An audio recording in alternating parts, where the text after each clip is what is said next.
রাজনীতির খবর তো থাকবেই, তবে তার সঙ্গে আবহাওয়ার খবরে নজর রাখতেই হবে, কারণ প্যাচ প্যাচে গরম, ঘাম, ভ্যাপসা গরম। দক্ষিণে, ওদিকে উত্তরে আবার হচ্ছে বৃষ্টি।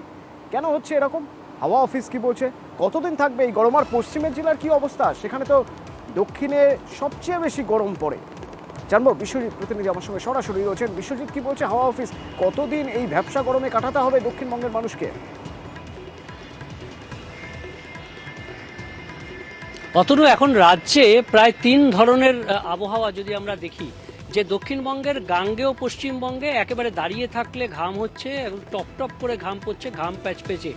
অন্যদিকে পশ্চিমের দিকে একেবারে শুকনো গরম আসছে, অর্থাৎ পশ্চিমের দিকের যে গরম হাওয়া, সেই গরম হাওয়া এসে তাপমাত্রা বেশ কিছুটা বাড়িয়ে দিয়েছে। তাপপ্রবাহের মতো পরিস্থিতি, যদিও এখনো তাপপ্রবাহ থেকে অনেকটাই দূরে, কিন্তু একটা গরম ও অস্বস্তিকর আবহাওয়া। আর অন্যদিকে একেবারে উত্তরবঙ্গে একদম ভিন্ন চিত্র, সেখানে মৌসুমি বায়ু পৌঁছে গেছে, বর্ষা পৌঁছে গেছে এবং রীতিমতো ভারী বর্ষা চলছে, বেশ কিছু জায়গায় বৃষ্টি হচ্ছে। কিন্তু দক্ষিণবঙ্গে যে পরিস্থিতি, এই পরিস্থিতি কেন হলো? অর্থাৎ একদিকে বর্ষা থমকে গেছে, 31শে মে থেকে বর্ষা একেবারে থমকে গেছে ইসলামপুরে এসে, তার নিচের দিকে আর আসছে না, অনুকূল পরিস্থিতি নেই, কারণ এখানে গরম এবং অস্বস্তি থাকছে। একদিকে একটি পূর্ব পশ্চিম অক্ষরেখা রয়েছে 2 নম্বর, যে উত্তরপ্রদেশ থেকে বাংলাদেশ পর্যন্ত, যেটি গাঙ্গেয় পশ্চিমবঙ্গের উপর দিয়ে গেছে, আর এর টানে প্রচুর জলীয় বাষ্প ঢুকছে।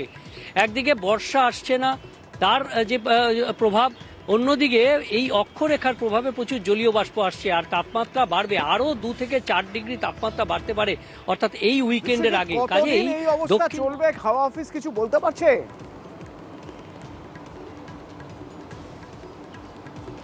না, এখনো পর্যন্ত হাওয়া অফিস যে অনুমান করছে, তাতে 12-13 তারিখের আগে অনুকূল পরিস্থিতি আসবে না, আর তাই আগামী সপ্তাহের মাঝামাঝি পর্যন্ত এই পরিস্থিতিই থাকবে। বর্ষা আসার কোনো আগামী এক সম্ভাবনা সপ্তাহ নেই। এই পরিস্থিতির মধ্যে দিয়ে দক্ষিণবঙ্গের মানুষকে যেতে হবে। ধন্যবাদ বিশ্বজিৎ। কিন্তু দক্ষিণবঙ্গের থেকেও খারাপ অবস্থা পশ্চিমের জেলাগুলোয়। বিশ্বজিৎ যেরকম বলছিল 40-এ পৌঁছে যেতে পারে, আগামী এক সপ্তাহ এরকম একটা পরিস্থিতি থাকবে। পশ্চিমের জেলাগুলোর মধ্যে থেকে পুরুলিয়া অত্যন্ত গুরুত্বপূর্ণ, এবং বাঁকুড়া। আমি পুরুলিয়া থেকে আমার সঙ্গে ইন্দ্রজিৎ রয়েছেন এবং বাঁকুড়া থেকে আমার সঙ্গে প্রিয়ব্রত রয়েছেন। প্রথমে ইন্দ্রজিতের থেকে একটু জানার চেষ্টা করব। মাঝে বৃষ্টি হয়ে আবহাওয়া অনেক অনুকূল হয়ে গিয়েছিল, মনে হয়েছিল সেই আগের মতো পরিস্থিতি হবে না, কিন্তু যে গরম এখন পড়েছে, এই গরম পুরুলিয়ার মানুষ সাধারণত দেখেনি, কারণ পুরুলিয়া লু দেখেছে, এরকম প্যাচ প্যাচে গরম দেখেনি। কি অবস্থা মানুষের?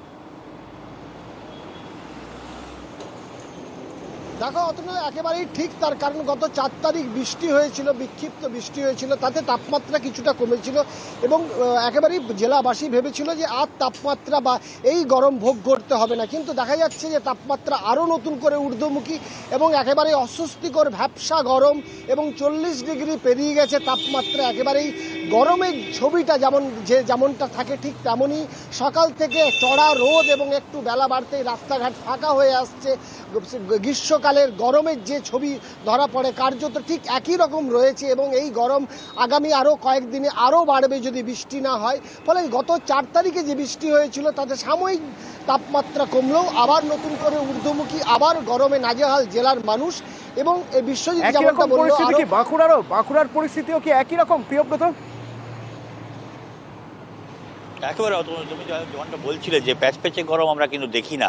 আমরা যেটা দেখি, প্রচণ্ড রোদ থাকে সকাল থেকে এবং তীব্র গরম হয়, বেলা বাড়ার সঙ্গে সঙ্গে রাস্তাঘাট ফাঁকা হয়ে যায়, কারণ লু চলে। কিন্তু বাঁকুড়ার মানুষ এই 60% আপেক্ষিক আর্দ্রতা, সেখানে প্যাচপ্যাচে গরম, সকাল থেকে রোদ উঠছে ঠিকই, কিন্তু তাপমাত্রা সেরকমভাবে বাড়ছে না, 39-এর কাছাকাছি তাপমাত্রা থাকছে, কিন্তু তারপরও কিন্তু নাজেহাল হতে হচ্ছে জেলার মানুষকে। কেননা প্যাচপ্যাচে গরমে বেরোলেই যেন গায়ে চ্যাটচ্যাট ভাব একটা, এবং ফ্যানের তলা থাকলেও সেটাতেও কিন্তু নিস্তার মিলছে না। সেক্ষেত্রে মানুষজন গাছের তলায় অনেকটা বেশি প্রেফার করছে। এর পাশাপাশি জল, প্রচুর পরিমাণে জল খেতে হচ্ছে, যেভাবে আখের রস থেকে শুরু করে ডাবের জল, জল খাচ্ছে, এর পাশাপাশি আইসক্রিম খেতে হচ্ছে। মানুষজন ভিড় করছে এইসব দোকানগুলো, কারণ মানুষের শরীরে জল বেরিয়ে যাচ্ছে ঘামের আকারে। এই ধরনের গরম, অথচ একই রাজ্যে কত বৈচিত্র্য দেখুন। দক্ষিণে প্যাচপ্যাচে গরম, প্রায় 40 ছুঁই হয়ে যেতে পারে পশ্চিমের জেলাগুলোয়, আবার কোথাও সকাল থেকেই শুরু হয়েছে বৃষ্টি, যেমন মালদা থেকে সেবক রয়েছে প্রতিনিধি আমার সঙ্গে। সেবক, মালদায় অন্তত অন্য জায়গার তুলনায় কিছুটা হলেও মনোরম পরিবেশ তো?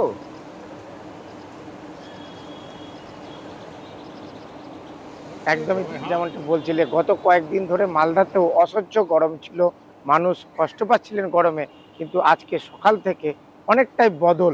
সেই অস্বস্তি উধাও। আর সকাল থেকে আকাশে মেঘের ঘন ঘটা কয়েক পশলা বৃষ্টিও হয়, কখনো হালকা কখনো মাঝারি, সব মিলিয়ে এখন আকাশ একটু পরিষ্কার হয়েছে, হালকা রোদও উঠেছে, কিন্তু অসহ্য যে গরম ছিল তা কিন্তু কার্যত উধাও। এবং তাপমাত্রা বেশ কয়েক ডিগ্রি কমেছে, গত কয়েকদিনে 38 থেকে 40-এর কাছাকাছি ঘোরাঘুরি করছিল তাপমাত্রা, আর এখন এই মুহূর্তে 32 থেকে 33। সব মিলিয়ে এই মুহূর্তে কিন্তু মনোরম আবহাওয়া বলাই যেতে পারে মালদহে। অতন।